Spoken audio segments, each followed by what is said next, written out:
আজকে আমরা দুই বোন একই রকম শাড়ি পরে একদম একই রকমভাবে সেজে আমার ননদের হলুদ প্রোগ্রামে চলে গিয়েছিলাম।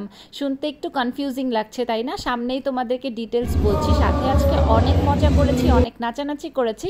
তো এসব কিছু নিয়েই থাকছে আজকের ব্লগটা। আশা করছি তোমাদের সবার কাছে অনেক বেশি ভালো লাগবে। So hello everyone, this is Maliha, welcome back to my new blog. তো রেডি হওয়ার শুরুতেই আমি আমাদের দুই বোনের ম্যাচিং শাড়ি দুইটা নিয়ে আসছি, আর হলুদের ফাইনাল লুকের আমি ছবি পোস্ট করেছিলাম। সেখানে তোমরা সবাই এত কোশ্চেন করেছো, এতবার জিজ্ঞেস করেছো যে আপু শাড়ি দুইটা কোন পেজের বা কোন মার্কেট থেকে কোত্থেকে নিয়ে আসছো। সত্যি কথা বলতে আমি একদমই জানি না শাড়ি দুইটা কোত্থেকে কেনা হয়েছে। এই শাড়ি দুইটা আমরা আরেকটা হলুদ প্রোগ্রামের জন্য গিফট পেয়েছিলাম, বাট আনফরচুনেটলি তখন আর এই শাড়ি দুইটা পরা হয়নি। আজকে 1.5-2 বছর ধরে শাড়ি দুইটা আলমারিতে পড়েছিল। সো সাডেনলি হলুদ প্রোগ্রাম পাওয়ার পরে, যেহেতু ঈদের পরপরই এখন আমাদের আর কোনো রকম প্রিপারেশন নেওয়ার কোনো টাইম ছিল না, তাই ভাবলাম যে আজকে এই শাড়ি দুইটাই পরবো। আর সাথে আমাদের ব্লাউজও যেহেতু বানানো ছিল, একদম ইজি হয়ে গিয়েছিল, আমাদের কোনো প্যারা নিতে হয়নি। হলুদের প্রোগ্রামটা যেহেতু সন্ধ্যার থেকে স্টার্ট হওয়ার কথা ছিল, আমি আর রমিয়া পাশাপাশি রেডি হয়ে যাচ্ছিলাম। অলমোস্ট 5টা থেকে আমরা রেডি হয়ে স্টার্ট করেছিলাম।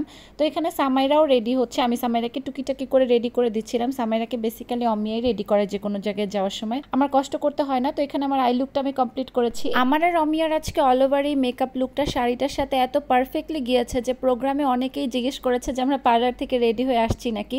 আর আমি যখন পিকচার শেয়ার করেছিলাম, তোমরাও এত ভালো ভালো কমপ্লিমেন্ট দিয়েছো, লিটারালি সবাই অনেক প্রশংসা করেছে এই লুকটার। তো এখানে আমি শাড়ি অর্নামেন্ট খুবই সুন্দর করে সেট আপ করে নিয়েছিলাম। বেসিক্যালি একটা রিলস বানানোর জন্য আমি এভাবে সেট আপ করেছিলাম, ভাবলাম তোমাদের সাথে ব্লগের মাধ্যমেও শেয়ার করি।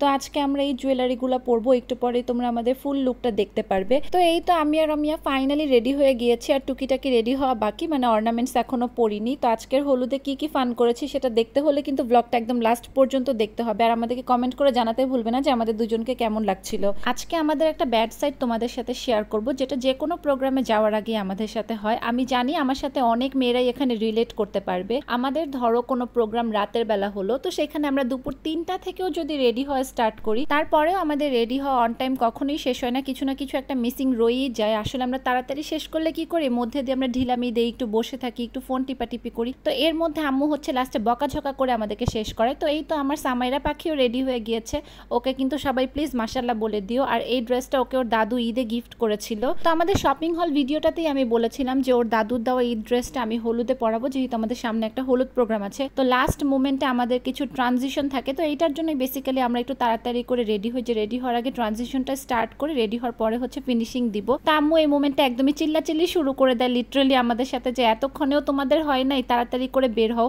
আর সময় নিও না। তো বের হতে হতে আমাদের অ্যাজ ইউজুয়াল অলমোস্ট 7টা বেজে গিয়েছিল, যেহেতু আমাদের অনেকগুলো কাজ শেষ করতে হয়। আমরা যেহেতু সোশ্যাল মিডিয়া ইনফ্লুয়েন্সার, আমাদেরকে একটু ট্রানজিশন মেক করতে হয় বা পিকচার টিকচার তুলতে হয়, কারণ এটা তো শিওর না যে প্রোগ্রামে গিয়ে আমরা মানে সব কিছু ঠিকঠাক মতো করতে পারবো নাকি। আমরা যখন কোনো লুক ক্রিয়েট করি, ওইটা আমরা অবভিয়াসলি তোমাদের সাথে শেয়ার করার চেষ্টা করি। তো যাই হোক, আমি তাড়াতাড়ি করে রেডি হয়ে আমার শ্বশুর বাড়িতে চলে আসছি। আমার শ্বশুর যেহেতু কোনো একটা কাজের পারপাসে গ্রামের বাড়িতে গিয়েছিল, আমার শাশুড়ি বাসায় একা ছিল। তো আমার কাজ ছিল যে আমি তাড়াতাড়ি করে এসে ওনাকে রেডি হইতে হেল্প করে ওনাকে নিয়ে একবারে প্রোগ্রামে যাব, যেহেতু প্রোগ্রামটা এখান থেকে একদমই কাছে, 2 মিনিটের রাস্তা। তো এই তো আমরা হলুদের প্রোগ্রামে ফাইনালি আসতে পেরেছি, এত ঝামেলাঝাটি করে, যদিও একটু লেট হয়ে গিয়েছিল। আর এই যে আমার ননদ, আমি এসেই হচ্ছে আমার ননদের সাথে কয়েকটা পিকচার টিকচার ক্লিক করে নিলাম, কারণ লাস্টে হচ্ছে গিয়ে খাওয়া দাওয়া অনেক ঝামেলা লেগে যাবে, আর অনেক গেস্ট চলে আসবে, তখন পিকচার ক্লিক করতে পারবো না। তো এখানে আমি বলছিলাম যে আমাকে রমিয়াকে কয়েকটা পিকচার ক্লিক করে দাও, যেখানেই যাই না কেন আমার রমিয়ার কোনো পিকচার একসাথে থাকে না, যেহেতু আমি অমিয়াকে, ও আমাকে আলাদা আলাদা পিকচার তুলে দেয়। তো এই তো আমাদের সুন্দরী ব্রাইড চলে আসছে, আর আজকে শিলাপুকে এত বেশি প্রিটি লাগছিল, মাশাল্লাহ মাশাল্লাহ। তো এখন তোমাদেরকে একটুখানি বুঝিয়ে বলি যে আজকে কার হলুদ প্রোগ্রামে এসেছি।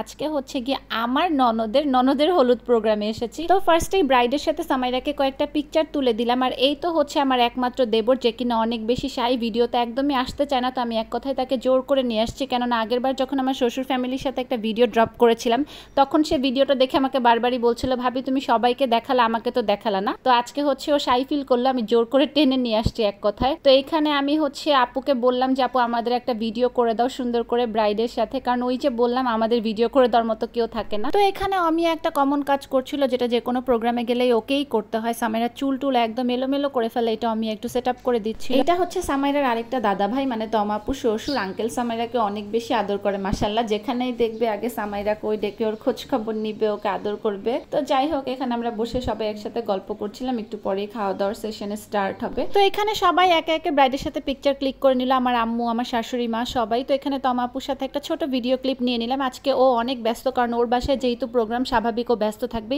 তো এই তো আমার একটা ফেভারিট বড় আপু, উনি হচ্ছে সোনিয়া আপু। আপুর সাথে একটা ভিডিও ক্লিপ নিয়ে নিলাম। আজকে আমি আপুর সাথেই বসেছিলাম, গল্প করলাম, খাওয়া দাওয়া করলাম, কারণ তমা আপু অনেক ব্যস্ত ছিল। আজকের হলুদের প্রোগ্রামটা তমা আপুদের বাসার ছাদেই করা হয়েছিল। অনেক সুন্দর করে ডেকোরেশন করেছে আর অনেক সুন্দর অ্যারেঞ্জমেন্টও করেছিল, সবকিছু মিলিয়ে। তারপর এখানে আমরা বরকে ওয়েলকাম করার জন্য চলে আসলাম, কারণ বর চলে আসছে। আমরা সবাই লিফটের সামনে চলে আসলাম। এখানে অনেক জোরে গান বাজছিল, সবাই আমরা নাচছিলাম। সবাইকে বললাম এখানে হাই দিতে। ও হচ্ছে আমার একটা ছোট বোন। এখানে সামাইরাও ছিল, সামাইরার জন্য সবাই প্লিজ মাশাআল্লাহ বলে দিও। সামনে আমি তোমাদের জন্য অল্প একটু রিয়েল সাউন্ডটাই রেখেছি, যাতে তোমরা বুঝতে পারো কি পরিমাণ মজা হচ্ছিল।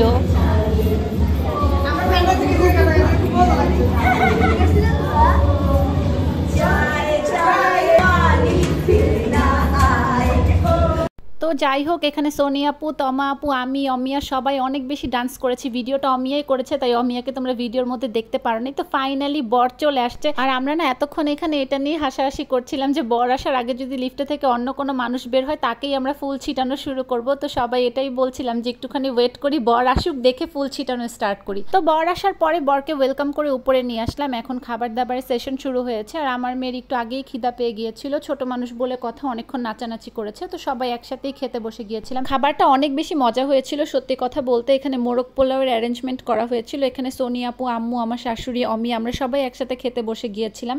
আর এত টাইম হয়ে গিয়েছিল যে অনেক বেশি খিদাও পেয়ে গিয়েছে। তো তারপর আমার দেবরও চলে আসছে একসাথে খাওয়ার জন্য। আর তমা আপু এখন খাবে না, যেহেতু ওদেরই প্রোগ্রাম, ওকে অ্যারেঞ্জমেন্ট সবকিছু দেখাশোনা করতে হচ্ছিল। এখন অলমোস্ট রাতের 11টার মতো বেজে গিয়েছিল। আর যাওয়ার পরে আমরা তেমন কোনো সিঙ্গেল পিকচার ক্লিক করতে পারিনি। তো এখন কিছু ছবি টবি তুলবো, তাই তাড়াতাড়ি করে খাওয়া দাওয়া শেষ করে নিচ্ছিলাম। আর ছাদে এত পরিমাণে গরম লাগছিল। রিসেন্টলি কি পরিমাণ গরম পড়ছে তোমরা তো সবাই জানোই। তো আমরা তমাপুর রুমে চলে আসছি, কিছুক্ষণ এসিটা ছেড়ে রেস্ট করে নিলাম। আর আম্মুরও শরীরটা খারাপ লাগছিল গরমে, তো আম্মু কিছুক্ষণ শুয়েছিল ওর রুমে এসে। এদিকে আমরা একটু চুল টুল সেট করে নিলাম। আর সামাইরার চুলের অবস্থা তো একটু আগে দেখলাই, ও জাস্ট পুরা হেয়ার মেসি করে ফেলছে এতক্ষণ দৌড়ায় দৌড়ায়। তারপর আমরা একটু রেস্ট টেস্ট করে আবার ছাদে চলে আসছি। এখন সোনি আপু হচ্ছে বাসায় চলে যাবে, তো আমরা কিছুক্ষণ বসে গল্প টল্প করলাম, আমি, তমাপু, সোনি আপু। তমাপু একটু ফ্রি হয়েছিল। তো এখানে লাস্টে আমার দেবরকে বললাম যে আমাদেরকে কয়েকটা সুন্দর পিকচার ক্লিক করে দিতে, বিকজ এতক্ষণ যা ছবি তুললাম দেখলাম যে একটা ছবিও তেমন সুন্দর আসেনি। তো এখানে অনেক সুন্দর সুন্দর কিছু পিকচারও আমাদেরকে ক্লিক করে দিয়েছিল। তো এখন অনেক লেট হয়ে গিয়েছিল, এখন আমরা বাসায় চলে যাব। সামেরা হচ্ছে লাস্টে ওর দাদা ভাইকে বাই বাই বলতে আসছে, মানে তমা আপু শ্বশুরকে, আঙ্কেলে ওকে আদর করে দিল। তারপর আমার তো মাম্মি ডিউটি আছেই। সামেরা বাসায় এসে হঠাৎ করে ডিমান্ড করলো যে ও এখন আইসক্রিম খাবে, যেহেতু অনেক গরম পড়ছে। তো ওকে নিয়ে আমি আবার দোকানে গেলাম, দোকানে গিয়ে আইসক্রিম কিনলাম, তারপর নিজের জন্য ছোট একটা কোক নিলাম। ও দোকানে যাওয়ার পর আমার হঠাৎ করে কোক খেতে খুব ইচ্ছা করছিল,